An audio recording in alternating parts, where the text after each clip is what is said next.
Halo semua, kembali lagi di kanal YouTube saya.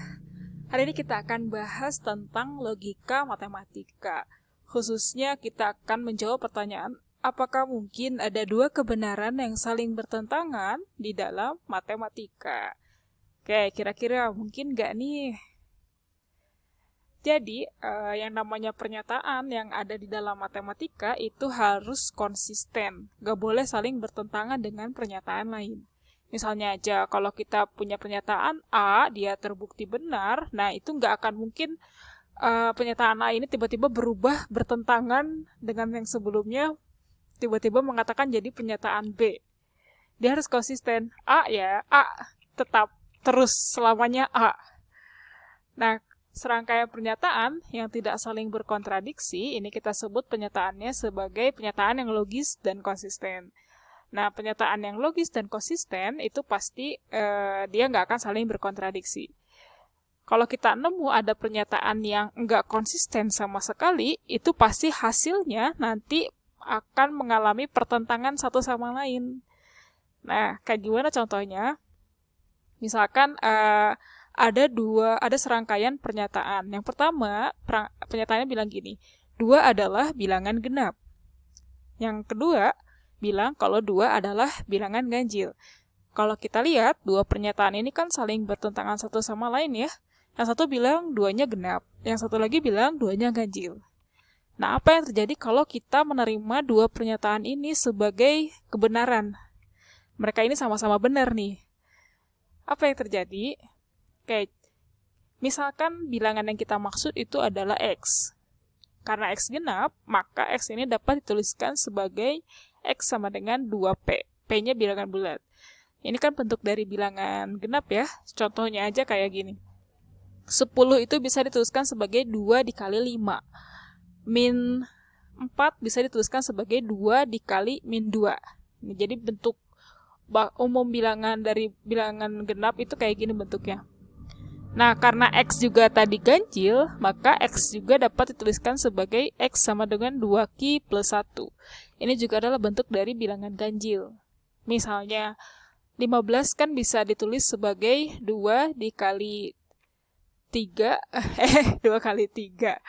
2 dikali 7 ditambah 1, kayak gitu. Atau 5 itu bisa tulis sebagai 2 dikali 2 ditambah 1. Jadi ini bentuk umum dari bilangan ganjil. Dengan Q-nya bulat ya. Nah, karena X-nya itu bisa dituliskan sama dengan 2P, dan X-nya sendiri ada 2Q plus 1, maka kita punya persamaan kayak gini. Kayak dari sini kita faktorin aja nih. 2-nya keluar. Jadi 2 kali P min Q hasilnya 1. Nah, kedua ruas kita bagi dengan 2. Nih, di ruas kanan kita punya setengah. Kayak, karena tadi P-nya ini kan bilangan bulat. Q-nya juga bilangan bulat. Nah, pengurangannya pun pasti masih bilangan bulat. Nggak mungkin kan jadi bilangan pecahan kayak gitu. Tapi di satu sisi, di ruas kanannya ini pecahan. 1/2. 1/2 sendiri bukan bilangan bulat. Sedangkan ini bilangan bulat. Ini terjadi kontradiksi, pertentangan. Ini nggak mungkin terjadi. Nah, maka dari itu, pernyataan yang nggak konsisten pasti selalu menimbulkan pertentangan. Nah, ini nggak boleh terjadi. Jadi, nggak ada yang namanya bilangan bulat dan juga bilangan ganjil sekaligus. Jikapun P, misalkan P ini adalah bilangan bulat dan bilangan ganjil, maka P ini nggak mungkin ada. P ini pasti salah satunya memenuhi, kalau nggak genap, ya ganjil. Oke? Nah, dalam silogisme, kalau kita punya pernyataan P, lalu kita punya pernyataan Q, nggak sama nih bunyi pernyataannya. Misalkan P-nya benar, Q-nya juga benar, tapi keduanya saling bertentangan. Hal seperti ini mustahil terjadi di dalam matematika. Kenapa? Karena kebenaran dari P itu akan mengingkari kebenaran dari Q. Atau sebaliknya, kebenaran dari Q akan mengingkari kebenaran dari P. Contohnya, tadi kan, 2 adalah genap, kebenaran dari 2 adalah genap itu mengingkari kebenaran bahwa 2 adalah ganjil. Kalau misalkan saya punya serangkaian pernyataan kayak gini, saya adalah manusia, saya adalah kura-kura. Ini nggak mungkin benar dua-duanya. Fakta bahwa saya adalah manusia mengingkari fakta bahwa saya adalah kura-kura. Sebaliknya, kalau saya adalah kura-kura, itu akan mengingkari kebenaran bahwa saya adalah manusia. Saya itu pasti salah satu di antara kura-kura atau manusia.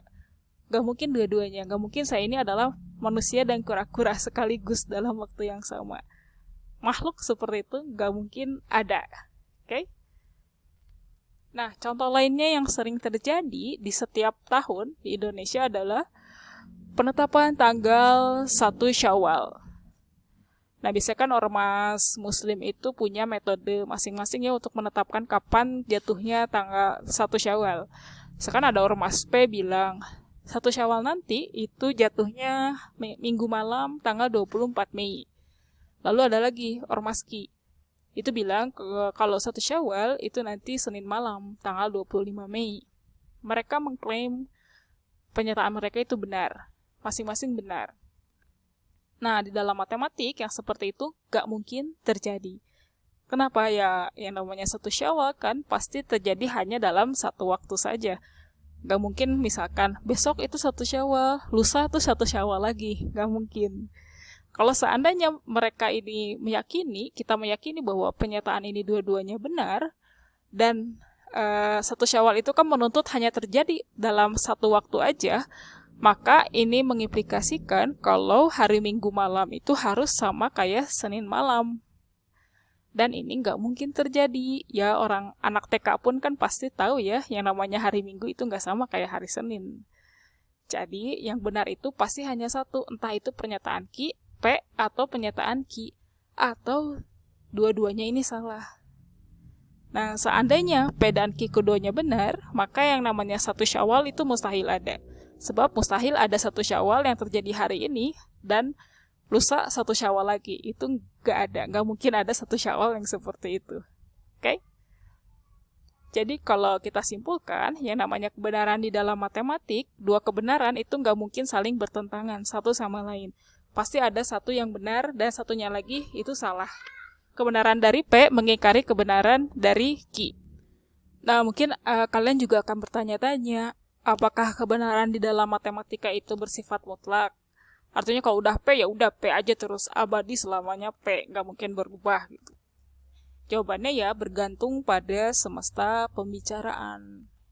Kita ini lagi kerja dengan matematika itu di ranah apa sih, di semesta apa sih. Sebab yang namanya misalkan 1 ditambah 1 sama dengan 2, yaitu betul kalau semesta pembicaraan kita adalah bilangan bulat. Nah, one day kalau misalkan kalian belajar yang namanya teori grup, 1 tambah 1 itu nggak selamanya hasilnya 2, bisa jadi hasilnya 0. Tergantung di grup mana kita lagi bekerja. Contoh lainnya adalah misalkan nih, Euclid kan pernah bilang kalau yang namanya segitiga itu jumlah total sudutnya pastilah 180 derajat. Tapi ini ada di dalam geometri Euclid. Geometri Euclid itu geometri datar kayak gini. Ini kan segitiga dalam geometri Euclid bentuknya gini ya. Jadi kalau kita jumlahkan sudut-sudut di sini itu totalnya 180. Lalu apa yang terjadi kalau bukan di dalam geometri non-Euclid? Misalkan geometri hiperbolik sama geometri eliptik. Nah, di dalam geometri hiperbolik, segitiga itu bentuknya kayak gini. Sudut-sudutnya, kalau dijumlahkan, itu selalu kurang dari 180. Sedangkan dalam geometri eliptik, kayak gini ya, ini kalau dijumlahkan, 3 sudutnya ini, itu pasti lebih besar dari 180. Nah, ini kan kedua kebenaran saling bertentangan kan, tapi ini kita terima. Kenapa? Karena semesta pembicaraannya udah beda. Ini kan ngomongin di geometri Euclid. Dua ini bicara di geometri non-Euclid, jadi nggak ada masalah sama sekali. Yang jadi masalah adalah ketika ada dua kebenaran saling bertentangan masih di dalam semesta pembicaraan yang sama. Misalkan ada segitiga di dalam geometri Euclid, tapi jumlah sudutnya itu kurang dari 180. Nah, itu pasti kebenarannya pasti tertolak kayak gitu. Jadi kesimpulannya adalah kebenaran dalam matematika itu nggak bersifat mutlak, itu bergantung pada semesta pembicaraan kita. Jadi hati-hati ya kalau misalkan kalian mau tanya, berapa sih 7 dikali 5? Kalian harus mendefinisikan dulu di mana kalian bekerja dengan operasi tersebut.